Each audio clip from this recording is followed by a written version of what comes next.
The sponsors won't come on board until you have those eyeballs. So usually the thing that's going to break first is the media side. And for them to see this as original content that they can sell ads against and make money on, I think was huge. You're listening to the Drone Radio Show podcast, the show about drones and the people who use them for business, fun, and research. Hosted by Randy Goers. Hello, everyone. This is Randy Goers, and welcome to the Drone Radio Show podcast, episode 76. What does 2017 hold for drone racing? If you ask today's guest, he would say that drone sports is poised for a huge breakout year. Bron Heussenstamm is a former professional surfer and president of the Beaar Company, a public relations and communication firm in Los Angeles, California. The company specializes in creating long-term, unique strategies that maximize the positive awareness and beneficial relationships for each of their clients. Bron has more than 20 years in the public relations and branding industry. In this episode of the Drone Radio Show, Bron talks about the interest in drone racing, the rise of public relations to support this industry sector, 2016 as a landmark year in drone sports, and the exciting future of drone sports entertainment. Let's pick up the interview where I asked Bron to introduce himself. Well, this is Bron Heussenstamm, and I'm the president and founder of Beaar Company. We're a public relations company, and we specialize in a lot of drone activity. How long have you been involved in the public relations arena? For me, public relations has been about 20 years. So it's been kind of an interesting evolution as you involve, emails and then the internet and social media and all these other things that come into play now.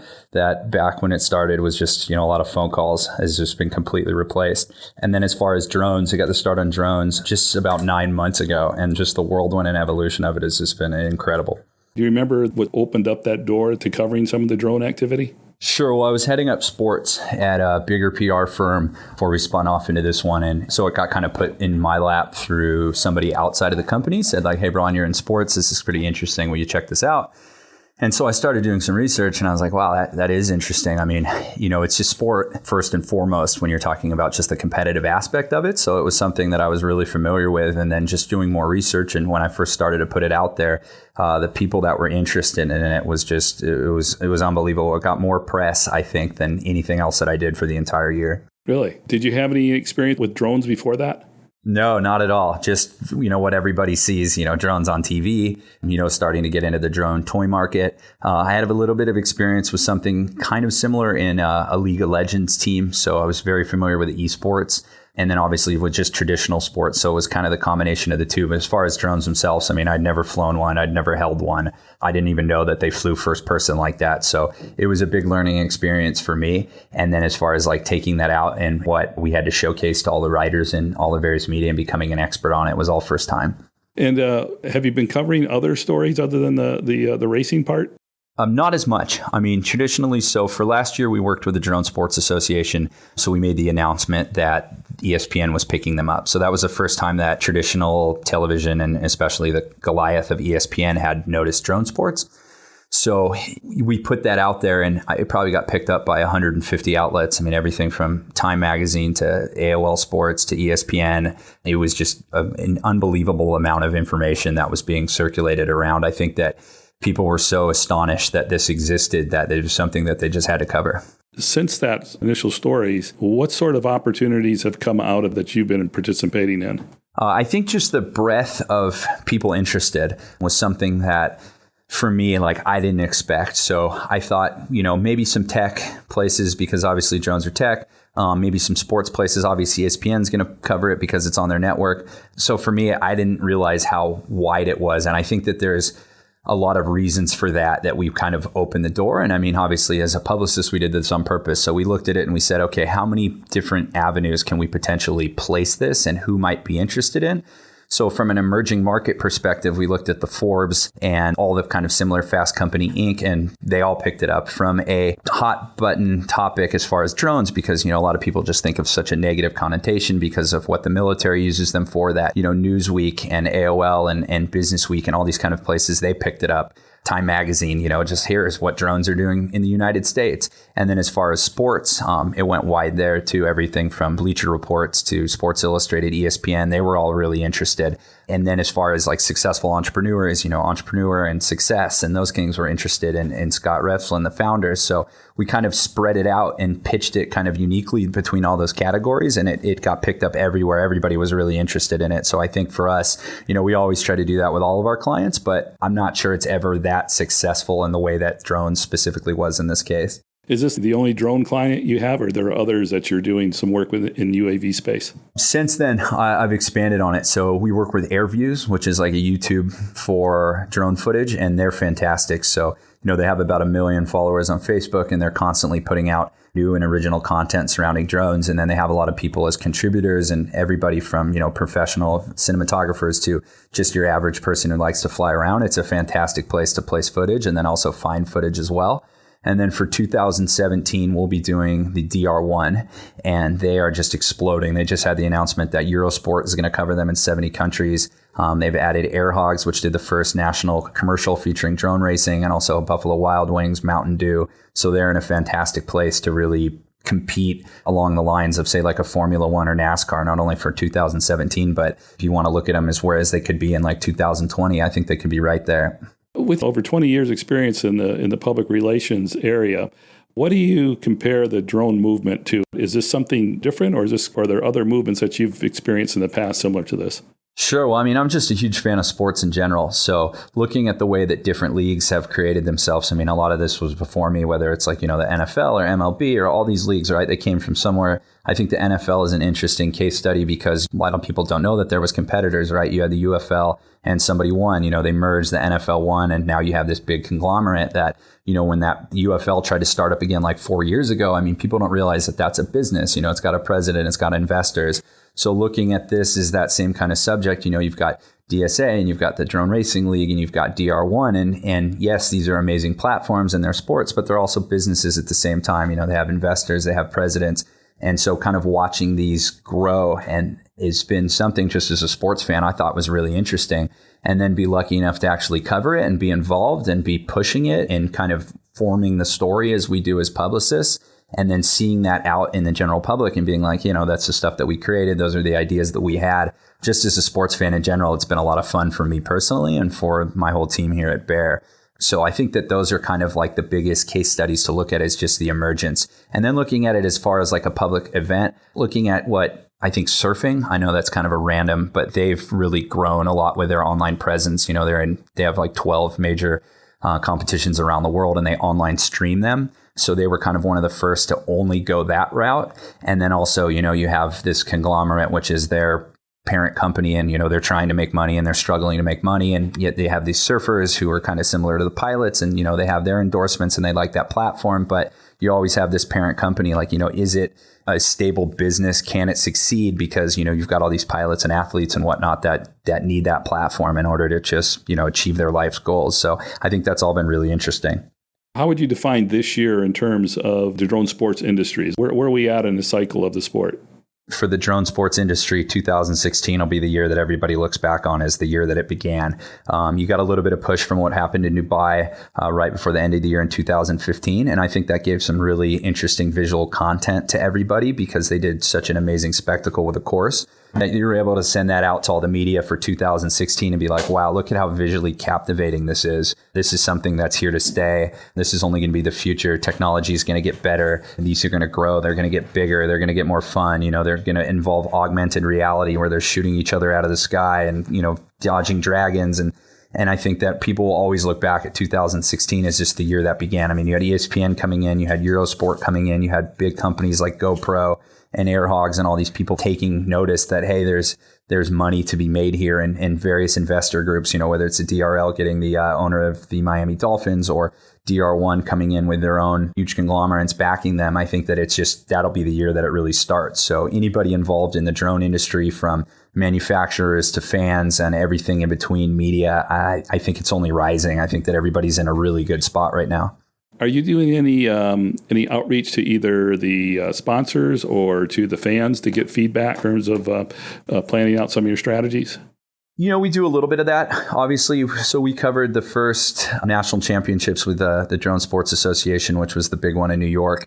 And so we dealt with some of the sponsors. We dealt with Dell EMC on that and GoPro, and kind of going back and forth with them on, what they were looking for as far as impressions and messaging and all that has been kind of interesting from a corporate perspective.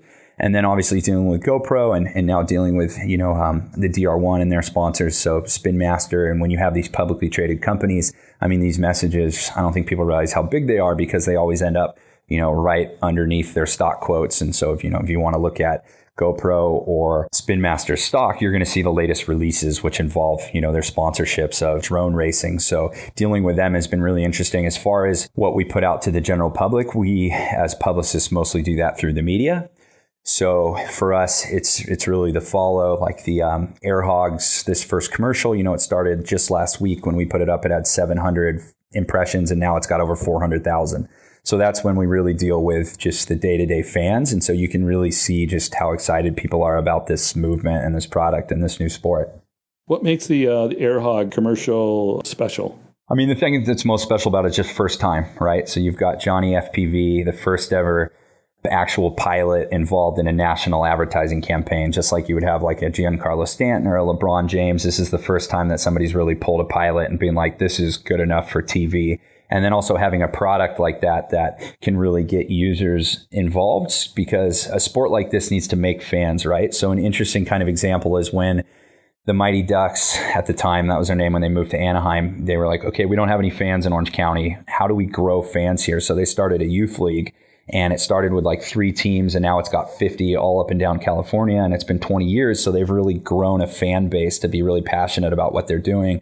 And now this is a great way for the sport of drone racing to do the same thing, because kids can pick this up. It's, it's $60. It's not $1,000. There's no engineering involved. It's not that hard to fly, and they can really get their feet wet and start flying this around, AKA just like a pro. And now you can kind of see the evolution of, what all the other sports have done, which is giving, smaller, easier to use products to kids and getting them really hooked on it. So, 20 years down the line, these are the people that will be, professionals in that sport. Or geez, even for something like drone racing, because it's so new, you might have a kid that's 8 that in 3 years is 11 and he's the best in the world because he bought an Air Hogs 3 years ago. The hope is that the commercial has hit enough of an audience to show the industry that it's ready for more primetime commercials. I would think so. It's only been a week, but I would garner it as success at this point. We'll have to see. And, I'm not privileged to these numbers, but I could certainly make myself try to get privileged to them, is just to see how their sales are going and how to tie that back to their marketing campaign and seeing if that was a success. Obviously, it's very hard to track public relations, very hard to track marketing.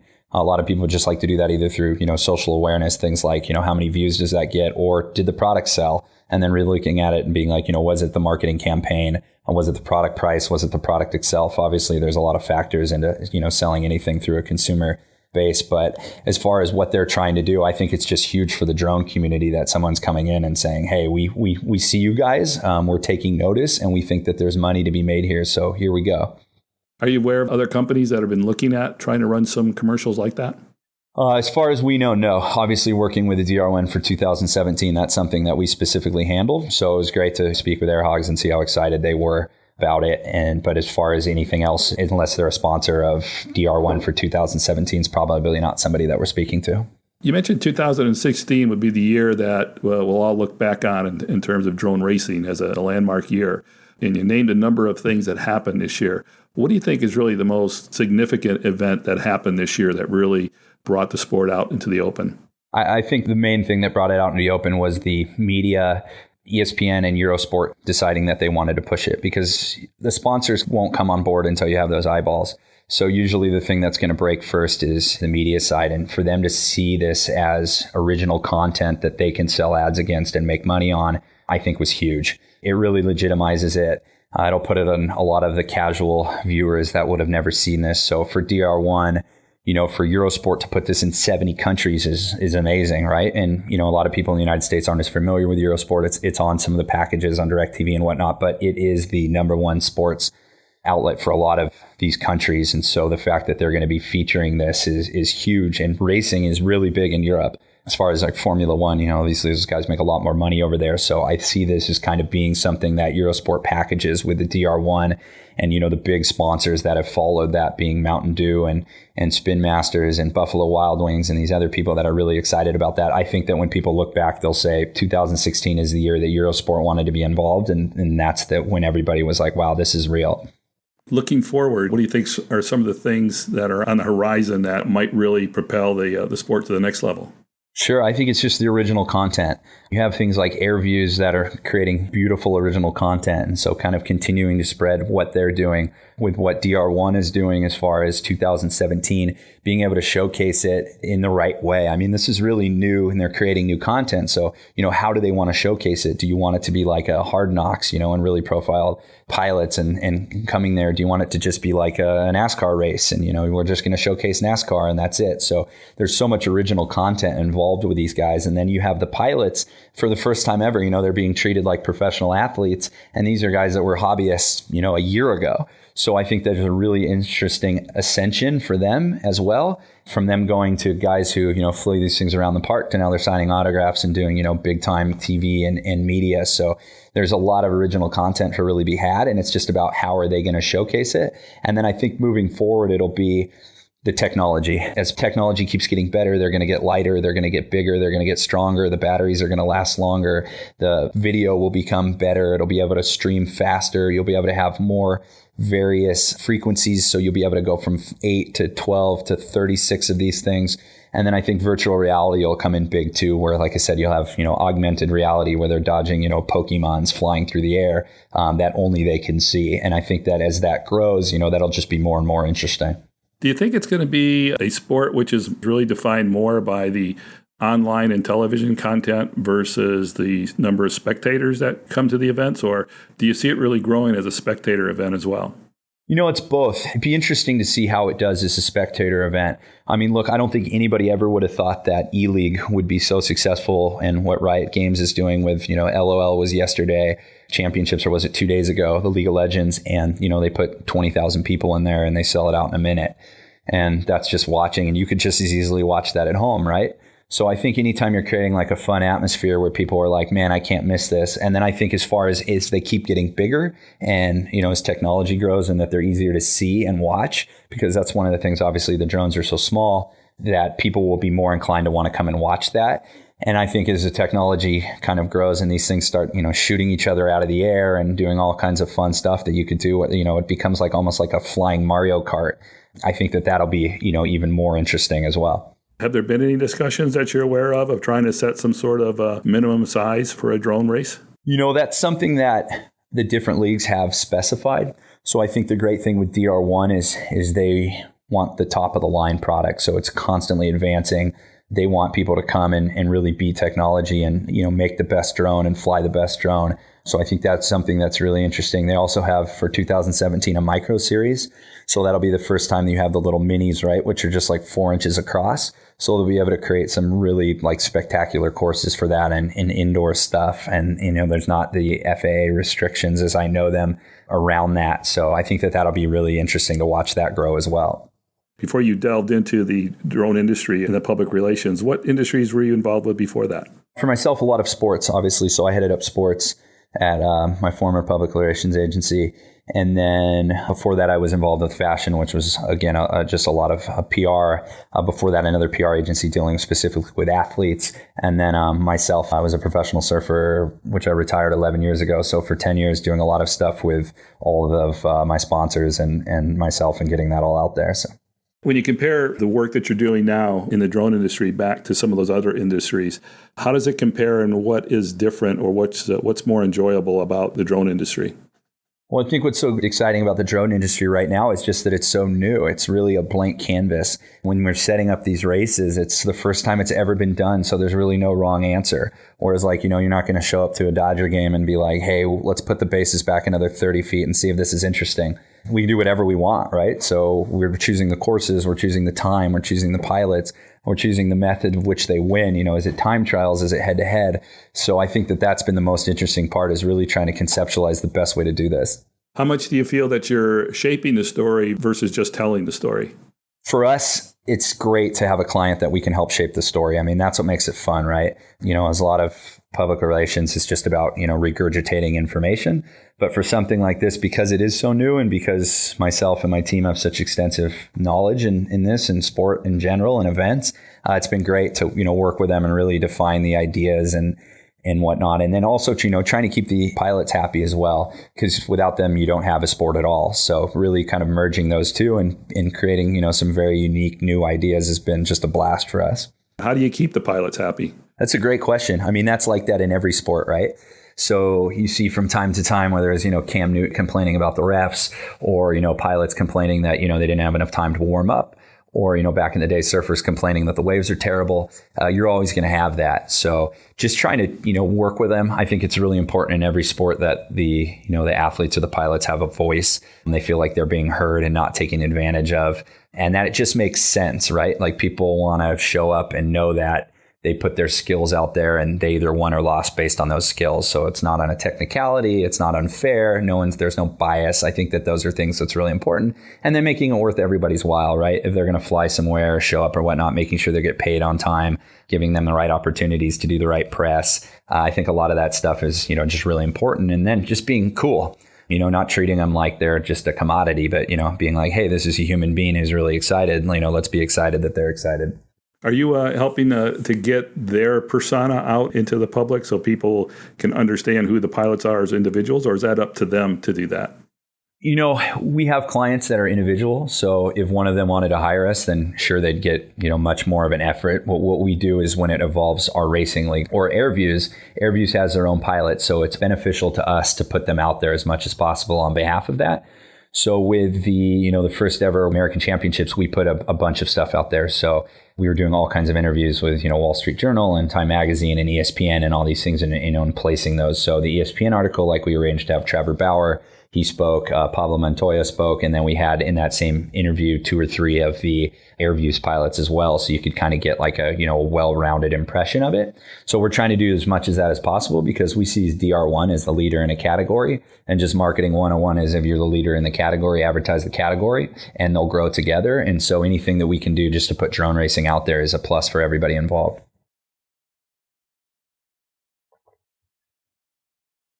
Big stories that we'll be talking about at the end of 2017?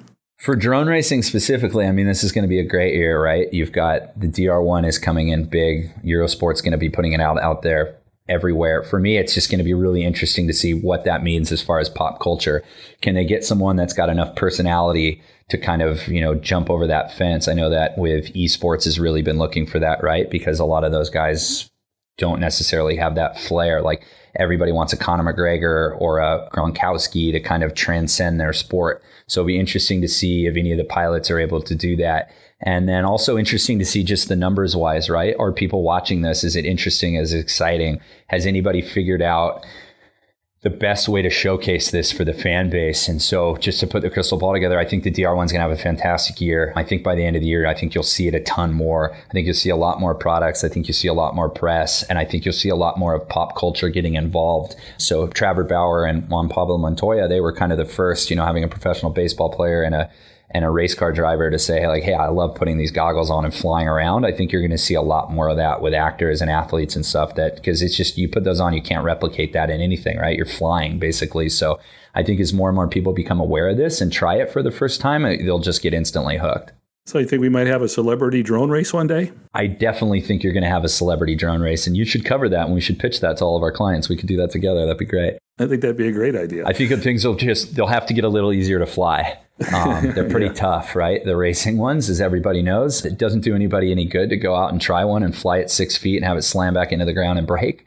So I think that once, like I said, the technology kind of keeps getting better and better, and you don't have to be such a hobbyist / engineer / build your own drone, and these things just come right out of the box, done, affordable, and they have easy beginner settings where they hover specifically, and you don't have to try to shoot every angle at once. I think that you'll just get it more and more, and then the micro ones too, because people can fly them around the room and get better at it. I think that that'll help a lot as well.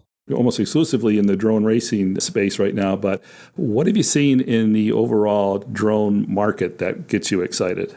Again, I think for us, just, we're publicists, so we love it when the press covers it.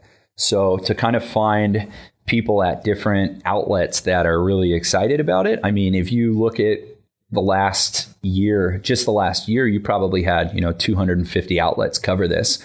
And that's huge because, you just don't get that for a lot of things. Like, we work on with a lot of different companies, and to have such a widespread excitement for something has just been really unique and interesting. Anything that I didn't bring up that we should talk about? Really, one of the most interesting things is just the business aspect of it, right? So when you take something like a DR1, like, is it viable? And I think that people don't really understand that these are businesses and they're really excited. I mean, these are passion plays, and these people are doing a fantastic job to try to bring this out, right?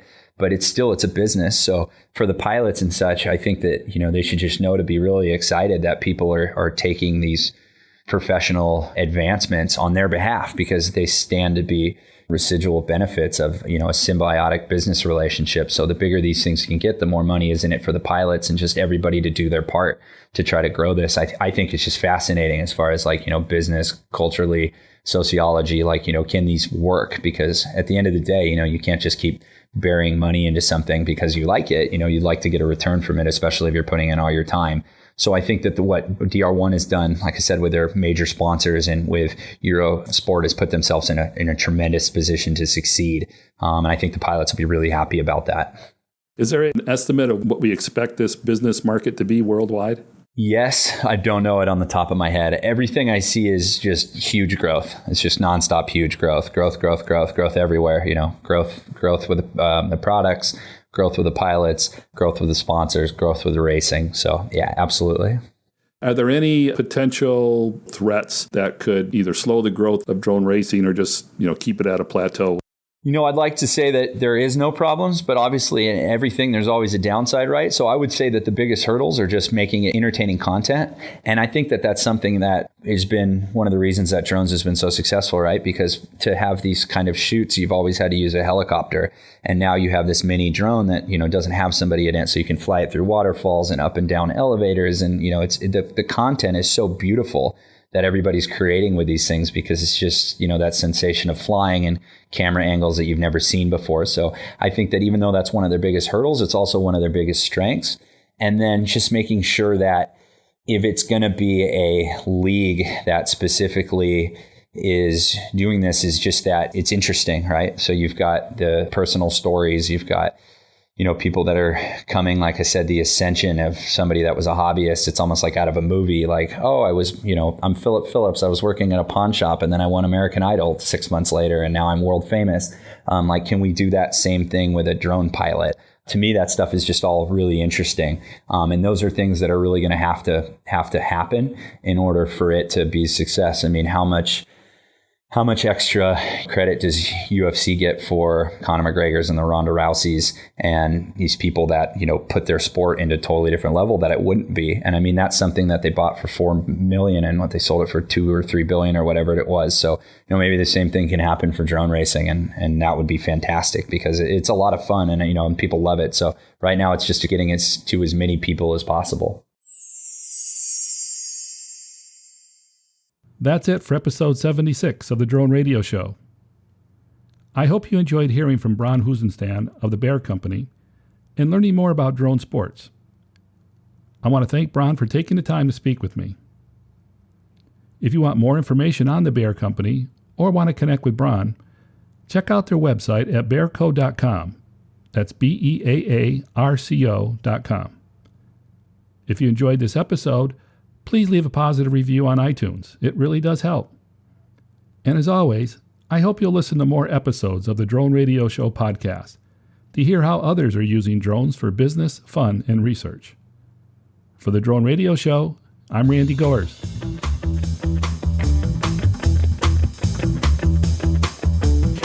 This has been the Drone Radio Show podcast. More information on today's show can be found on our website at www.droneradioshow.com. If you're using drone technology for business, fun, or research and would like to share your experience on the show, please visit our website and fill out a guest appearance application. And don't forget to follow us on your favorite social media channels.